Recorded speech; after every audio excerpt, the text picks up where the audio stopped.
Monde. Bonjour Stéphanie. Bonjour Oscar. Merci de nous recevoir dans tes bureaux aujourd'hui chez CAFPI Joliette.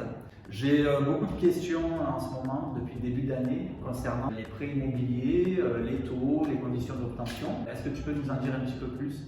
Oui, avec plaisir. Donc, le contexte est extrêmement favorable du marché de l'immobilier ou en tout cas des prêts immobiliers. C'est là que les taux sont bas depuis 3 ans, qui n'ont pas vocation à augmenter prochainement. L'occasion de pouvoir effectivement investir dans l'immobilier et surtout sur une zone comme Marseille, parce qu'effectivement les prix restent accessibles. On n'a jamais été autant en gain de pouvoir d'achat qu'en ce moment. Globalement, on est à moins de 1% sur du 20 ans. Il n'y a pas de raison que ça change. On a toujours des taux qui sont extrêmement bas, extrêmement favorables. C'est vrai que c'est des bonnes conditions pour augmenter le pouvoir d'achat. Par contre, on sent quand même une tension de la part des banques.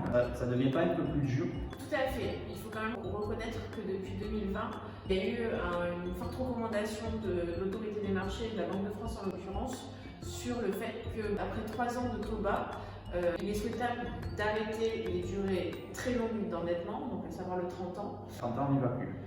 30 ans, on décommande d'y aller. Et d'éviter aussi le surfinancement, donc à savoir j'achète un bien 100 000 et je fais financer mes frais de notaire, de bien rester dans les clous sur du surfinancement et pas d'être dans des trop grandes disproportions par rapport à la valeur du bien.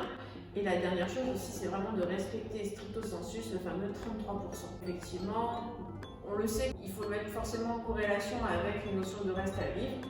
Pour autant, la recommandation de la Banque de France est arrivée à être vraiment sur du 33% d'endettement. Du coup, ouais, des taux bas, ça se complique d'un point de vue acceptation. Quel conseil pourrais-tu nous apporter aujourd'hui? Plus jamais de pouvoir s'entourer de professionnels dans la recherche d'un bien, soit effectivement d'une part d'un agent immobilier pour être accompagné sur cette démarche-là, en parallèle avec le courtier pour être effectivement bien renseigné sur sa capacité d'emprunt, ses conditions de remboursement, faire gagner à la fois du temps et de l'argent et vraiment prendre au plus tôt contact avec un courtier pour tout projet immobilier. Et de continuer aussi de profiter des taux bas pour les renégociations. Bon. Merci beaucoup. N'hésitez pas à contacter Stéphanie si vous avez des questions sur un prêt immobilier. Et puis je vous dis à bientôt.